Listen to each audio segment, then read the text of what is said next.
Assalamualaikum warahmatullahi wabarakatuh. Selamat sore semua, teman-teman. Ketemu lagi di mata kuliah pertemuan 10 untuk IMK.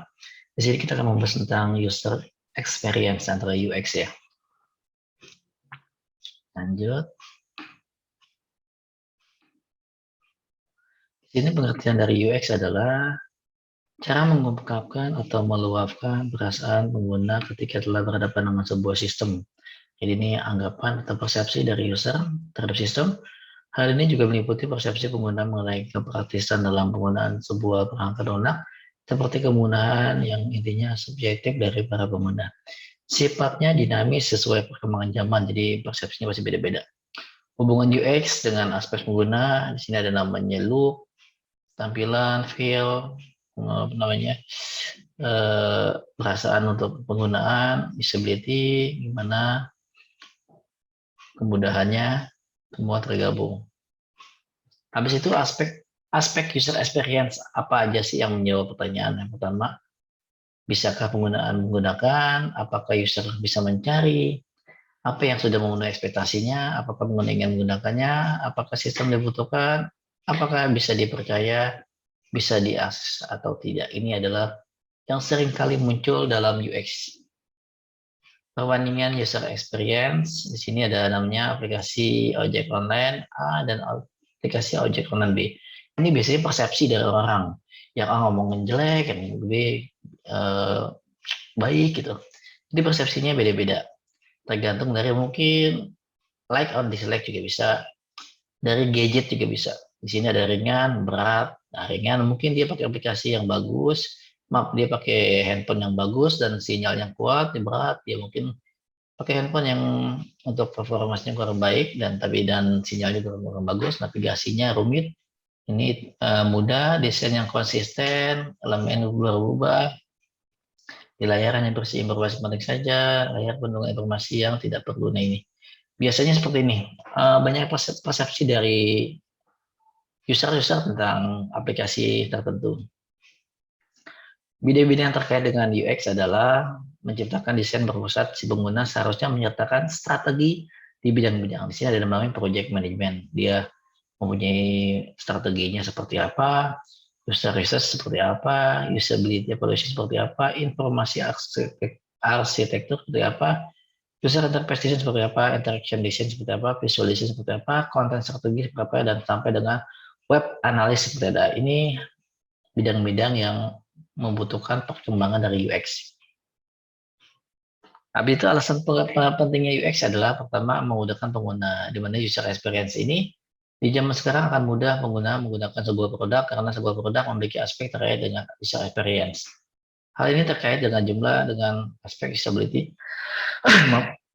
Yang selanjutnya meningkatkan minat pengguna. Selain memudahkan, user interface juga menarik perhatian pengguna untuk menggunakan produk serupa karena kemudahan untuk menggunakan produk yang dipasarkan tujuannya menciptakan produk yang developer seharusnya supaya banyak pengguna yang menggunakan ini. Bagaimana meningkatkan minat pengguna? Ya mungkin dari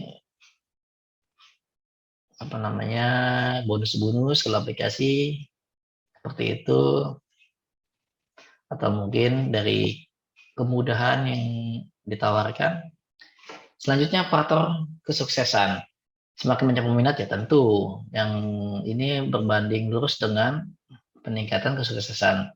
Di sini juga dapat meningkatkan juga developernya ya. Yang keempat, pasti memiliki user interface yang baik ya. Ketika faktor sukses ini juga memiliki interface yang baik dari suatu produk. Jadi tampilannya soft, tampilan soft, mudah digunakan, dan user friendly lah. Itu yang merupakan faktor dari user interface yang baik.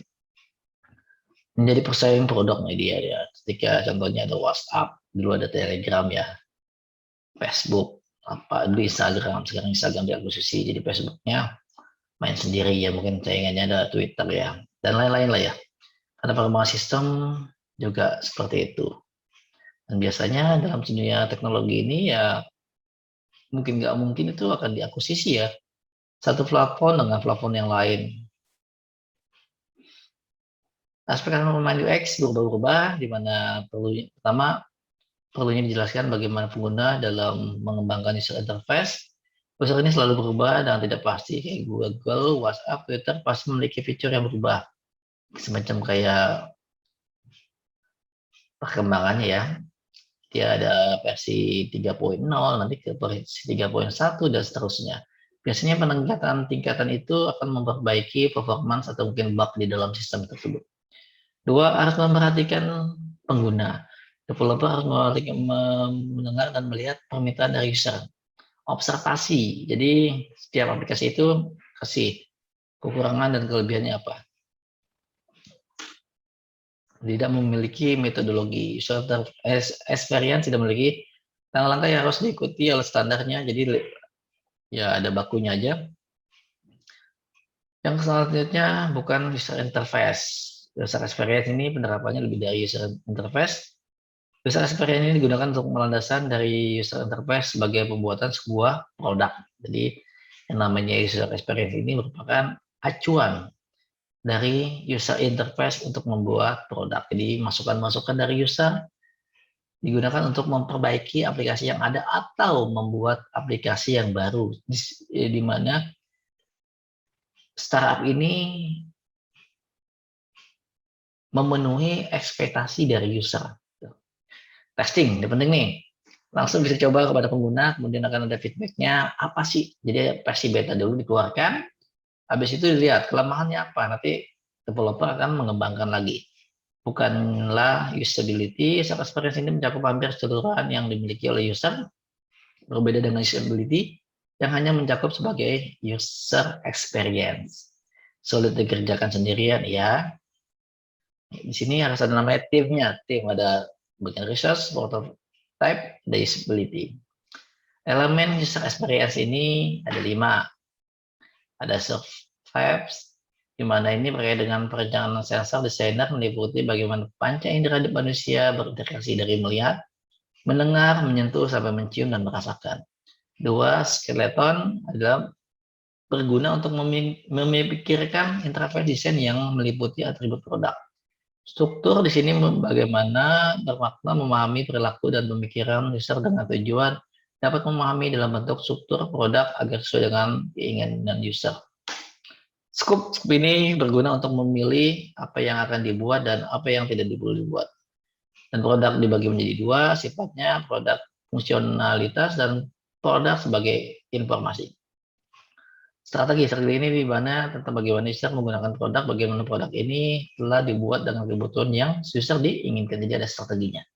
Nih, kalau dalam tahapan fiturnya seperti ini. Ada experience, survive itu yang dimunculkan. Itu ada visual desainnya.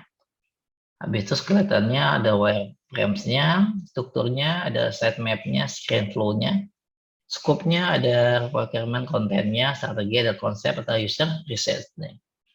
Nih, menurut usability.government, user experience itu fokus pada pemancaran mendalam terhadap user.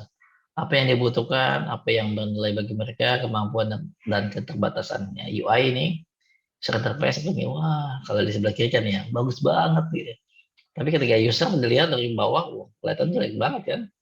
Dari si user anak kecil ini kan, tapi kalau dari lihat di atas, jadi pandangannya tuh berbeda-beda antara si pembuat sampai dengan si pemakai. Ini perbedaan antara UI dengan UX. UI itu UX ini adalah tentang mendesain pengalaman produk yang langka. UI membuat interface dengan dilihat dan dirasakan.